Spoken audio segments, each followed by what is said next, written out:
Welcome back to another edition of Bourbon Banter Evans. Justin, we're kind of light on the table today. We are extremely light on the table, which I'm starting to think, is this a trick?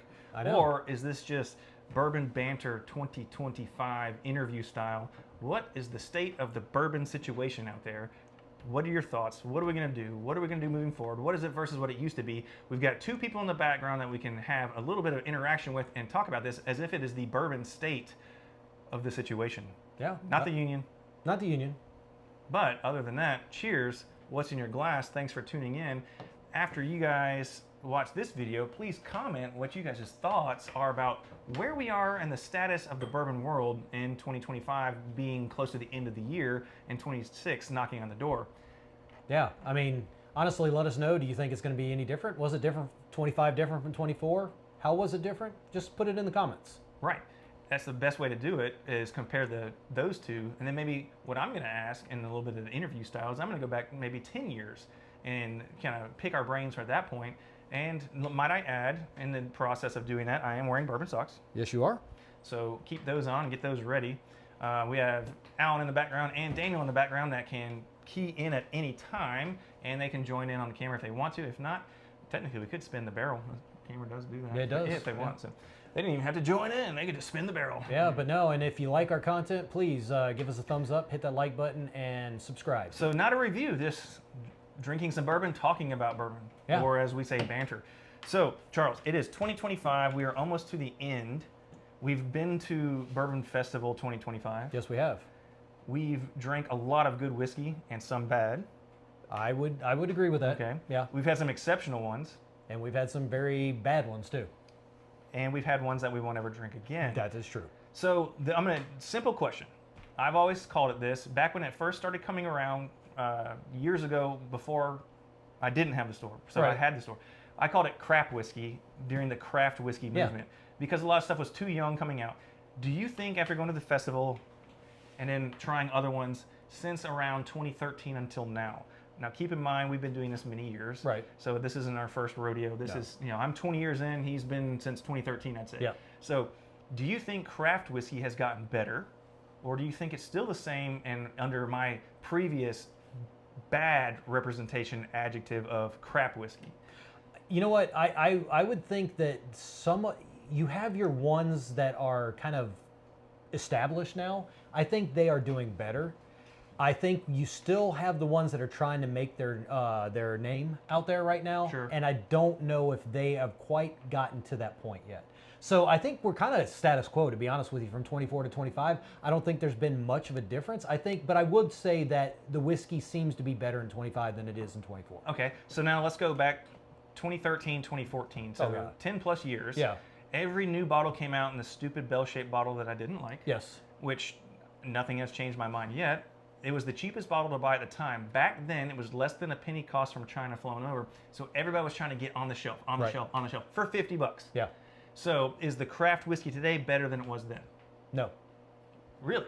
I don't think so. You don't think so? There wasn't much craft whiskey back then. There was less of it, Yes. but everybody was forcing it in so quickly. That is true. That is true. So I felt they were forcing stuff instead of just trying to, get the craft down first, Yeah. and then be it somewhat quality. But I do remember the ones. Well, I guess I should preface this the way that I'm thinking of it right now. I didn't drink a lot of the craft stuff when I first started out. I had no choice. Yeah, and so I didn't drink that much. Would I say if I were to go drink some of the other stuff, I had somebody that was helping me out too, that was telling me, nope, stay away from that, because I had somebody that was able to help me out with I that. was the one tasting Yes. it, and whether it came in on the shelf or not. This And is so true, then now thinking of it that way, yes, I would say it's better now than it was back then. And what are your especially thoughts? some of the stuff that we tried at the Bourbon Festival. Some of Yes. those craft brands coming through are really nice. Well, and it's surprising to me how many of these have come from master distillers that have been at reputable places that have started their own stuff, that Correct. know what they're doing. So I will state in this 2025, towards the end of the year, that I think that the craft bourbon era is better now, had more time to get their craft down and taste better than it did when it first started hitting the shelves after only months of being aged, so on and so forth. Not really knowing anything, just wanting it to get on the shelf to try to get money because the boom was happening. And I think you hit the nail on the head there too. I think we even talked to some master distillers that were sitting there saying, no, we're not putting this out there until it's ready to go. Yeah. Whereas you had some that were, like you were saying, just get it out there because I need to make money. Right. Yeah. Yeah. All right, so craft aside, now all the different bourbons we've tried, and all the different bourbons we haven't tried that we're still waiting to try, so on and so forth. In the 2025 year, we will do our video in 26, like we normally do, the best of 25, once we've gone through the whole year. Yep. To date, in 2025, what's the best bourbon you've tried? Ooh, you know, that we've tried a lot of good stuff, but I don't think anything can compare to A. Smith Bowman Batch 3, to be honest with you. You mean this one? Yes. Interesting. I kind of had that ready. I agree with you. Now, the thing is we tried it first in 24, but we consumed the most of it in 2025 because it was at the end of 2024. So technically not a 25 release. No. But I think that's the bourbon of the year. I agree. I mean, it's phenomenal. And like you said, if you look at the bottle, you can tell right there, we've drank majority of it in this year. 100%. And it is, and we've even had comments on in the comment page and everything else like that, that this is amazing. Everybody loved it. And if you haven't watched our video, go watch the video on Batch 3 against Batch 4. Batch 3 versus 4. Yes. Great video, great side-by-side. It was, we've said it multiple times, splitting hairs almost type situation. So I have someone in the background that I'm going to toss the mic over to. Alan, real quick. Do you think that craft whiskey is going to headstrong lead the way moving forward, or is it going to be the major 6-7s that lead the way and craft still does its own thing? Like the example of this would be Kentucky Bourbon Trail. Now we have a craft whiskey, craft bourbon trail. Yeah. I'm really curious to see how this plays out because there are some really strong headwinds economically against craft distillers because the big boys, the big 7, those guys, they have a machine and they're able to produce really good whiskey very efficiently and very affordably. And if you're Mr. Craft Distiller or Mrs. and you're trying to make great whiskey, you're spending a lot of money. And to compete against that, your prices are going to be higher. Now, as we've all been talking about, you've seen the speculation, is the market going to recess? Is it going to shrink a little bit? We've already seen a little bit of that, right? Yeah. And so if it continues, man, that is really difficult for the craft distilleries. However, some of those guys are doing some amazing work. I mean, we could name 100 that are doing cool things, but you could name a dozen that are doing great things. And so it's different than what your Beam and some of these other guys are doing right now. And it's kind of a breath of fresh air. So I'm curious to see which way it goes, but I think we're going to lose some of our really nice craft distilleries, and I'm not looking forward to that, but I don't think the market can support that many when you have folks like your A. Smith Bowman rocking there that is coming off of your Buffalo Trace mash bills and things of that nature. There's just so much competition everywhere with amazing products. That I can say I definitely agree with. I don't think I disagree with what you said at all, but I do have a feeling that the major producers are going to always be the major producers. I think so. I don't foresee a craft producer suddenly becoming the next major producer. The only thing I could see is a craft producer doing such a good job that one of the big ones is going to come in and buy it. That I could see. Yeah. 100%. Yep. Perfect example is I've always said Bardstown Bourbon Company is the one to go after if there is going to be the one to buy. They're going to become number 8. Yeah. If they aren't going to be bought, Right. they have made it successful enough that boom, welcome to the 8th. Yeah. So now you're the next one in line. Definitely. They're putting out so much stuff. They're putting out such good quality. They got so many recipes they deal with, so many whiskeys they deal with. Yeah. If they don't become number 8, somebody is going to buy them to own them. Similar to 2009 when Sazerac bought 1792. But do you think they get to the point where their distillate, they keep majority of their distillate for themselves? They've got such big contracts, I think they'd be crazy to change it. Yeah, I know. And so similar thing back in 2009 when we were talking about this, Sazerac buys 1792. They're involved with hundreds of brands. They shut them down for a year, which is what we call the gap period. Yep. That occurs, and they're like, oh, we were just going to run more Buffalo Trace, but then realize how important those brands were and how big they were. Yeah. Reopens them back up after that gap period, and bam, now they're involved with 400 brands. I know. Whether it's bottling, actually producing, so on and so forth. So if somebody was to take Bardstown Bourbon Company, for instance, and go ahead and buy them, if they change, I think that could hurt. Yeah, I can see that. But definitely. I do consider them. That's funny. I like that, Alan, because I don't consider them craft. No. But technically, I guess in the beginning they would have been. Yeah, I mean, don't really consider them craft. No. 5 years ago, maybe we would have thought about them as craft, possibly. I don't know. But yeah. So okay, moving on. Next subject. Next question. As we enjoy this great A. Smith Bowman Batch 3, cheers. What's in your glass? Yeah, and you know what? The one question I always get myself is when I first started this, and I pose this to you, Okay. and we kind of mentioned it today with Daniel. You said this earlier. Really wish I would have known where this was going 15 years ago, because I would have been buying a lot more of the stuff that was freely out there on the shelf. How many times have we said that? I know. I mean, if we would have known what we know now, God. which is interesting because even if we knew what we knew now as consumers with multiple brands to consume and not just collectors, would it really been any different? Yeah, you never know. But Like 90% of it probably would have been eventually consumed, and then we're like, oh, I have this one left over. Yeah. Very cool. So I'm glad you mentioned that from had you known 15 years ago. So I'm going to go back to the original days of Charles' shopping experiences.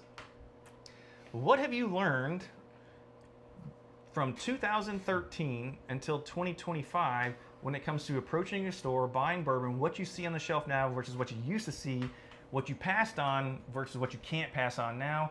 What is your mainstay stance on do or don't do in 2025 versus what you used to do or don't do in 2013? So used to take for granted a lot of stuff what you had there. Whether it be, had ripped tins on the shelf. He's randomly pointing at the wall. I know. I mean, just wherever we had ripped tins. You had over on this Still shelf. randomly Yes, pointing at I'm the just wall. pointing out. I'm pointing to television right now. But you had whatever on this shelf, and you just walk by it like, oh, it'll be there. No, I don't take that for granted anymore. Okay. So you're saying that you remember seeing brands, Yes. and then now you're Easily. like, if you see it, Yeah, if it at a reasonable price.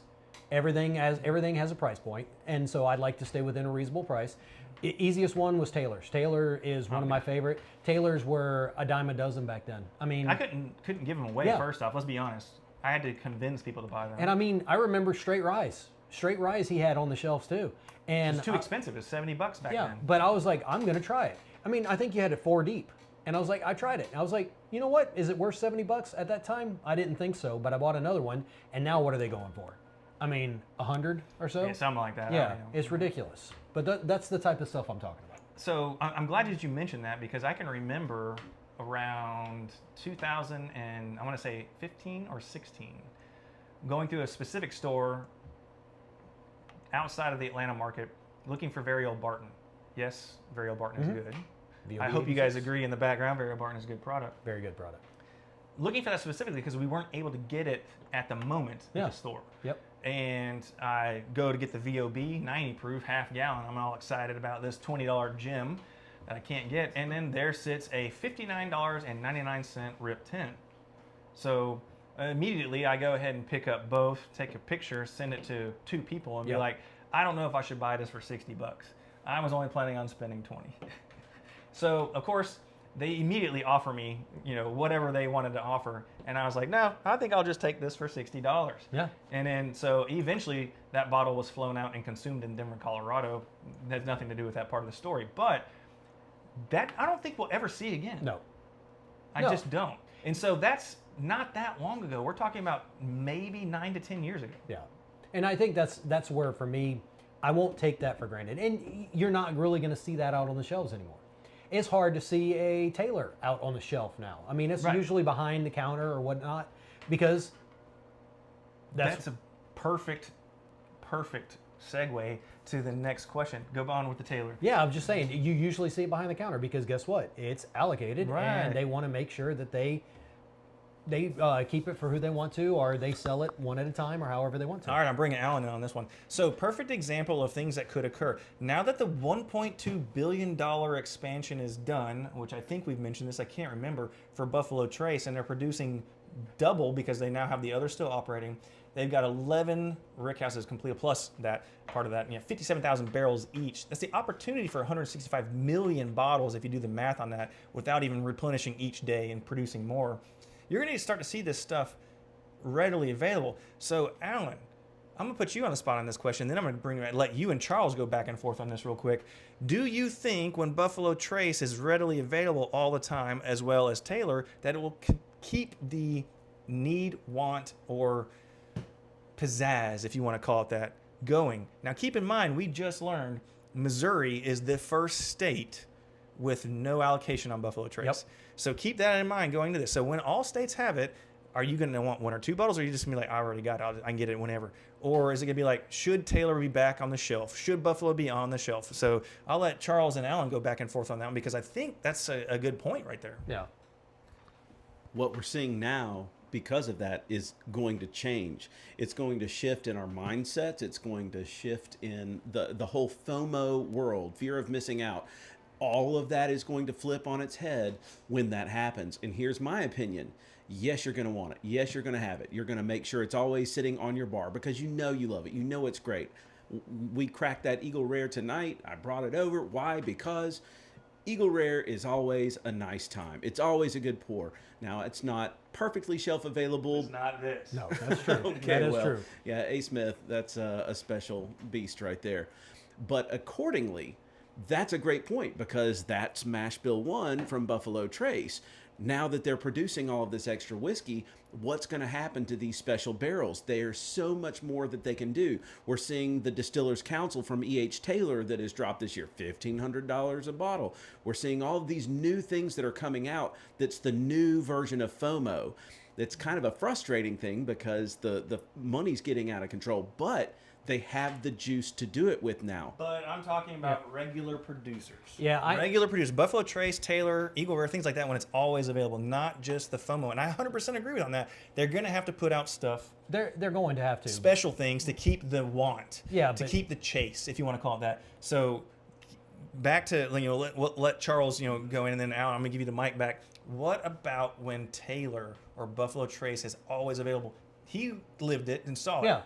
Yeah. I couldn't give away half gallons. No. I was begged to buy an 8K steel and half gallons of Buffalo Trace and couldn't give it away. I can tell you this right now. I don't think that I will pass it up. It will be one of those where I will have multiple on hand, and I'll have one open. I'll have multiples back there because they say it's this way right now. What is it going to change? We've seen it, then we've seen it go away. Eagle Rare in this area alone, we had a great run in Georgia. Now Eagle Rare is a little bit harder to come by. Is it going to be one of those wax and wane type of deals? That's what I'm curious about. So, since you said Eagle Rare, right? Yeah. So, I think some people look at, like, we all know the secondary, look at secondary. There was so much Eagle Rare here in Georgia, and a lot of people didn't buy extra bottles. But if you go to Ohio with OWA, no matter what, people pick them up constantly. Yep. Because they know throughout the whole country, everyone wants that. And everyone kind of has a little bit of Eagle Rare or whatever. So what do you think about that? Where it's like, okay, we know that or we don't know that. Yeah. Just for clarification, OWA, if you guys didn't catch that from Daniel, Old Weller Antique. The So red that's bottle. the red of the Weller, if you guys aren't familiar, is now just Weller Antique 107. Yep. And I agree. So different states, uncut, unfiltered. Again, cheers, what's in your glass. A little bit of batch 3 for me. Yeah. So I like that point. That was a test market essentially for Georgia, for Eagle Rare. Yes. You can call it a test market for Weller in a controlled state of Ohio. And they are still gathering up and buying every bottle that's available. They are not doing that in Georgia, still buying up every Eagle Rare available. Right. So when you see Taylor on the regular, but I guess my real question is if you have 5 bottles of Buffalo Trace, if you have 5 bottles of Taylor, and you can get it every day of the week when it becomes unallocated because of the amount of process and production. Right. In 2013, you said, I'll get it later. I'll get it later. Alan, are you going to get it later? I will still get it because their product is already great. And my assumption is if they're making more of it and they're perfecting their process, they have more rickhouses, the quality should not subside. So why would I stop drinking what is already great just because more is available, just because it's easily accessible? Great. We can have more of it. That's great. Everything from old fashions to you name it, or just a nice, nightly pour, whatever. That's good stuff. So I don't see any reason why we would stop purchasing it. And let me just say, for folks that aren't us, that are consuming content like this, like BBE, just the guy that comes in the store has no idea what A. Smith Bowman is or a Four Roses limited edition. He's excited to come in and get his Eagles Rare.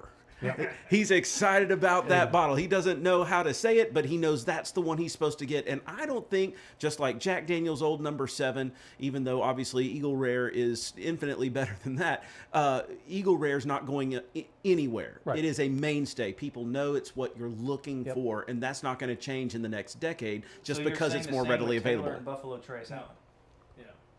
You're saying the same with Taylor and Buffalo Trace, so they say the same. Absolutely. I think the bigger thing is, okay, so like when Eagle Rare came to Georgia and we knew we had it, I was like, okay, when I drink one, I'll go buy another one. But if like OWA or like EH small batch was on the shelf, guess what? I'm taking 5 of them home and I'm having 5 or 6 in my backup to always have. But Eagle Rare, I'm like, oh, okay, I'm gonna get it. And then when Georgia kind of lost getting all their Eagle Rare, you're like, oh man, I messed up. I should have had several cases of it. Well, that's so you get to a certain point where you're like, do you have backups or not have backups for that? So mine, to answer the question for me, I will always have backups. I will always have backups of Taylor's. I will always have backup of Eagle Rare. That is just, I'm not going to look past that again. And I just don't want to look past that again. And that's personal preference. No, that completely makes sense. But what I like is the perspective of it's coming from somebody that's been into it. We've done this in a previous video. Yeah. We talked to Alan. Alan's been in it 2 or 3 years. This is 2013. So what, quick math on that. 12 years, 20 years. And so, I mean, you would think that at this point I'm numb to seeing stuff. Probably not, though. But I'm not. Yeah. Because it's still like, ooh. Like when I see something, like, ooh, I saw a green glass gold wax dip Van Winkle 23, and I was like, ooh. Yeah. Like, why would I not be like, ooh, if I like bourbon? It's like we see a 1924 out there. You're like, okay. Oh, yeah, let's see what we got going on here. Yeah. So the other example of this, with where the market is, what we're doing, what we're thinking, is the Old Fitzgerald's. So now we're bringing out Old Fitz 7-year bottle and bond, which is essentially larceny bottle and bond. Yes. Check out our other video. Indeed, yeah. Definitely look at that video. It's out there. It's a good one. And the other stuff? Which one? I'm sorry? Like and subscribe. Oh, yeah. Sorry. All right. Uncut, unfiltered. It caught me off guard on that one. Yes. Honestly, like, subscribe. Really need you guys. It always helps us out when you subscribe. So, and also like the videos and put some comments in the videos. Definitely, 100%. Yeah. So back to Old Fitz. So now we have this product with a really cool decanter, which we talked about. It's a great decanter. It's essentially larceny bottle and bond, which we both agreed on. Yes. Yeah. Nothing wrong with that whatsoever. No, it's good. So marketing is one thing. Huge. They produce tons of it, and it will be a shelf-available bottle. And it's a great looking bottle. It's a great decanter bottle. And I don't know if people are running out and buying 5 Eagle Rares, or if they're buying 5 every time they see an Old Fitz. Not here. Yeah. Ding, ding on that. I don't see that being that bottle, but I've called it in the prior video, if you remember. If I run out, then I'll go seek one. Yeah. But it's also one of those right now. It's supposed to be out in the market, completely, but it's not really in our market that much. It's still a rare bottle to find. Mm-hmm. So, I actually was looking for one earlier. Have a tasting. We have a tasting to do tomorrow for about 30 people that we're going to be doing, and that was one of my plans of getting that bottle. I had a little location that had that for $60 all the time, and of course I go by there and it's not there. So now we move to a different bottle. But after that being said, what do you guys think about the boom? And I say you guys, we'll get to Charles on this first. So we've talked about this before. We haven't talked about it in a while because this is an ongoing video. it is. It's an ongoing rant. This could be days worth of information, which we're trying to trim down. So stay through these videos. These are the ones where you get the information that you might not have known, but you might know, but you didn't want to listen to, but you should listen to, but you might not have, should have not listened to. So that is the thing that you In could other have words, done. just listen. Yeah. So, cheers. What's in your glass? Yeah, definitely. has that ceiling? Are we constantly going like this, or have we met it yet? I We've don't- talked about this before. I know, and I second guess myself saying this sometimes. I'd love to sit here and say we've hit that, but I don't think we have yet.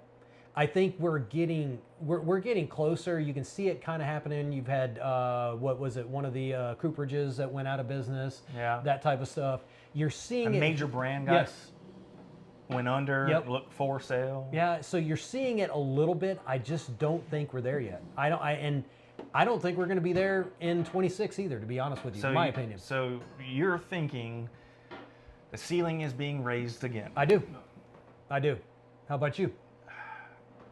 So, with the amount of production that I have been informed about, if you want to call it that, that is occurring, and states coming off allocations of certain things, I think what is going to happen, and this is a pure shot in the dark looking at some markets versus other markets, like Daniel said earlier, some markets have certain things. There's certain markets that have other things. The markets that never get those are the ones that want them. Yeah. So if you don't have a USA-wide unallocation situation, there's always going to be a market that you can sell to Of course. via secondary. Yeah. That being said, if you're in one of those markets, you have certain brands that are always available. So therefore, it's like, I can get that as much as I want. Yeah, who Why do I want to cares? go get that tomorrow? You know? Yep. So, do I think that the ceiling is going to be pushed up again, based off of what I've heard from a couple of the producers, and by producers I mean whiskey producers, bourbon producers, and their numbers and what they're trying to actually distill, make, Produce. they're projecting what their barrel production should be to keep up with whatever. I think it's going to affect the collectors. That's not a I bad thing. don't think it's going to collect the consumer or affect. Sorry, uncut, unfiltered. I don't think it's going to affect the consumers. Consumers will consume. Collectors will do their thing. They might consume some. They might collect more than others. But I do think if they start leaning on that road of certain rarity, which I don't think they should, then it's going to decrease value. Not that they care, because their bottles are 150. Yeah, you're turning them for 400. Right. But their main thing is we've been producing for a long time. We have pennies in, taxes collected over the years, an 8-year product. We're selling it for 150. You guys are the dumb ones that are going 400. Right. And I don't mean that in a negative way when I say dumb. No. That's literally just a way of saying, it's up to you whether you say no or not. Well, I mean, it's And just, so you work hard for your money. Spend it how you want to. and we've talked about this before. You can look at it just like collecting cars.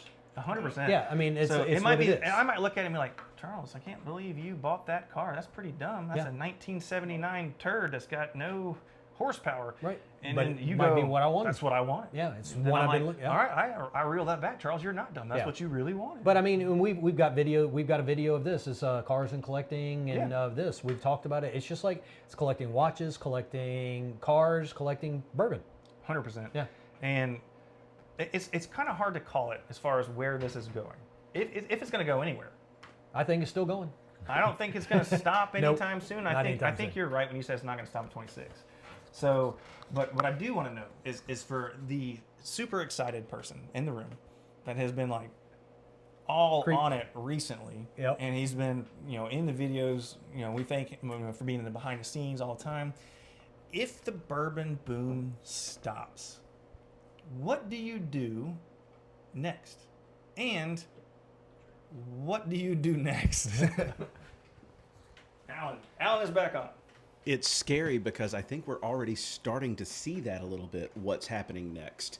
And what you're seeing is this bad word that we call secondary, which, as you were just mentioning, hey, spend your money on what you want to spend. If you've got money and there's a thing you want and that's a place you can get it, hey, go for it.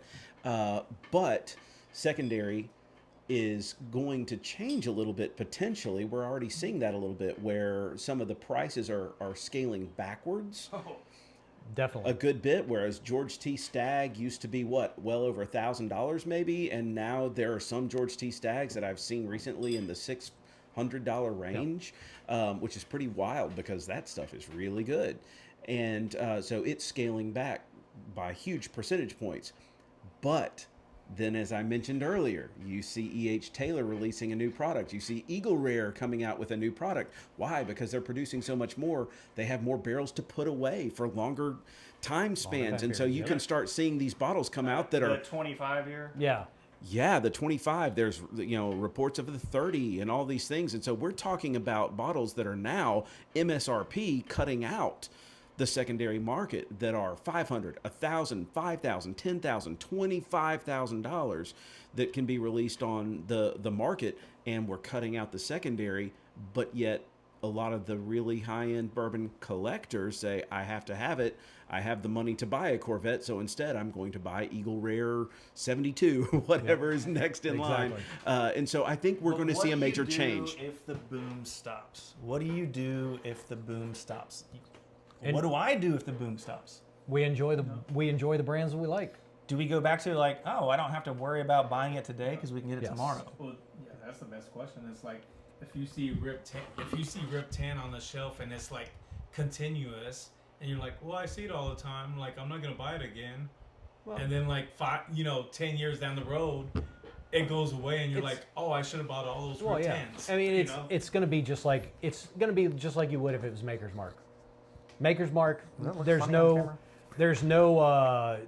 lack of Maker's Mark out there. So people look past Maker's Mark. They go buy Maker's Mark when they want Maker's Mark. Well, let me ask you this. I'll put everybody on the spot right now.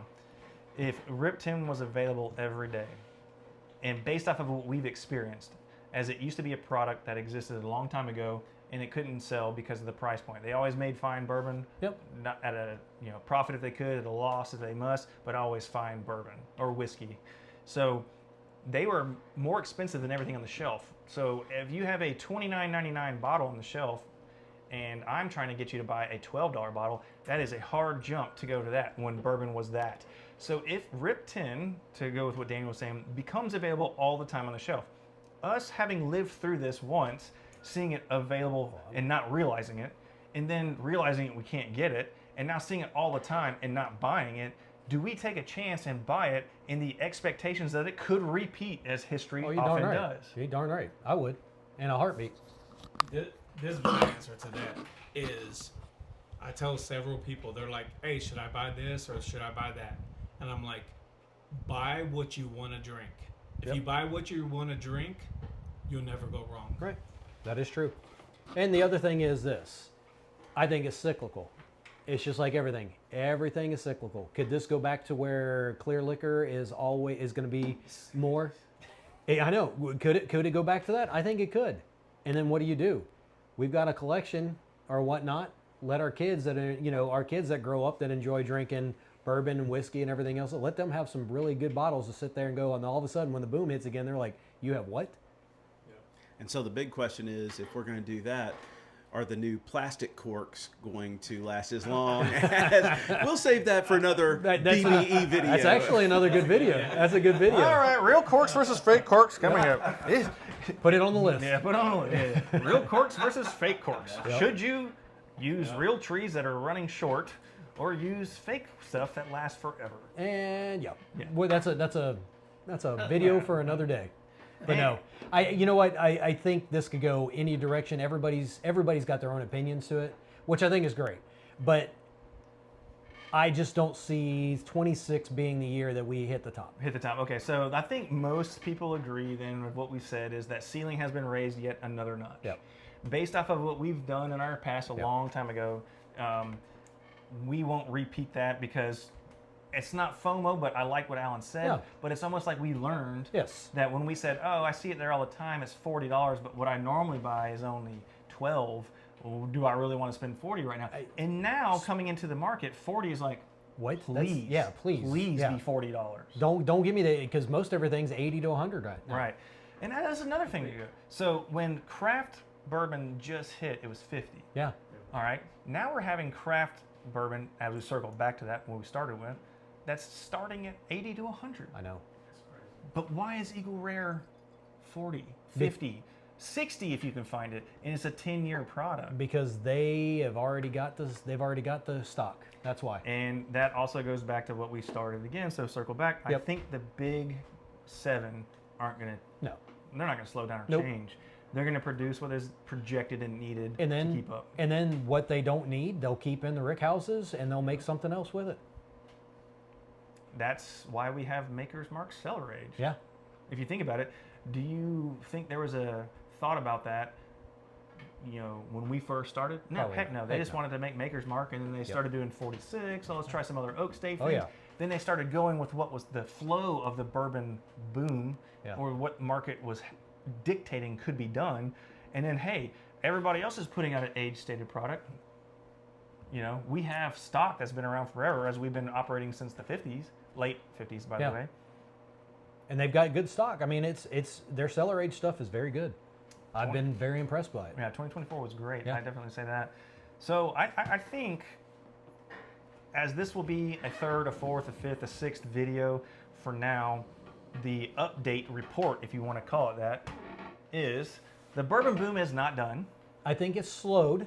I think it has slowed down, and I agree with what Alan said. The market on secondary, which we monitor, has definitely dropped pricing. Definitely. That could be economic, though. It could be. There's multiple factors for that. Yeah, 100%. I also think that, speaking of cellar age, welcome to the table. This one has been gassed as well. Yes, it has. As we've talked about this in another video. I do think the definitely economic state could cause the change. I don't think people are going to slow down as far as the what's next No. in the rarity or the one-off productions or once a year release things.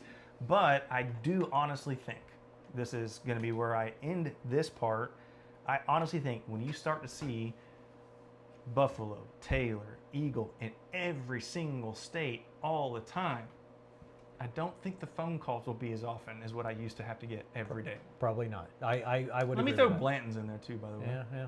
You can throw it down there. Yeah. Throw it on the ground too. So. That was nice. Sorry. No. If you watch this to the final end of the video, I will call out Charles right now to see if he remembers this from the visit to Buffalo Trace. Where is Blanton's aged? Where's Blanton's aged? Yeah. Only one warehouse. Oh, I can't. Mm-mm. To be honest with you, it's not ringing a bell. So if you look on the bottle, every Blanton's is aged in Warehouse H, the One famous rickhouse. warehouse, That's what I said. one rickhouse. Okay. But as I've been saying for years, it's not mathematically possible to produce the No, amount you of can't. bottles. No, unless So, that is the what was it- the what the- largest rick house there is in the world. So where I'm going with this is we all got told and we were informed, just the same thing I was saying. I know where you're going now. It is aged in multiple rick houses, but they bring it through Through H, H. so Yep. you can't deny that it was. Because it's always been an H. Yep, Yeah. that's right. I know So where you're going with this. Roll now. that barrel. Barrel. Roll Yep. that barrel through H. For the betting folks, what's the over and under on 10 days of aging in that rick house? Oh wow. I'd say under. All right, so in our prior video, we talked about Denny One Potter, day. and Denny Potter has now Potter and Jane going. So now we're going to extend this out. We got 2 more minutes, so we're going to extend this out. If you make it to the end, so you will Hit find it. out that Denny Potter said this years ago when he was the master distiller at Heaven Hill, and I brought this to him at the Bourbon Festival. Yes, you did. I said, one of the best things that I've ever heard and learned and that I stick to is bourbon is aged 15 feet or 15 seconds. Once that whiskey enters the barrel, it's technically bourbon by law, but he goes with the 15-15 rule. It rolls 15 feet or in there for 15 seconds. I'll cut it off at that. Yep. So if that barrel rolls through Warehouse H, technically it was aged there. Yeah. So in that case, cheers. What's in your glass? Stay tuned. Thank you guys for joining in. Yes, For the appreciate it. next bourbon, where is the state of the whatever Yeah. State of the situation? Yeah, and then honestly, I think we're gonna have some giveaways maybe coming up in some future videos. So if you actually made it to the end of this video, hit like, hit subscribe. Let us know you made it to the end because you're gonna have to make it to the end of the video for the rest of this. And for the giveaway. Yep.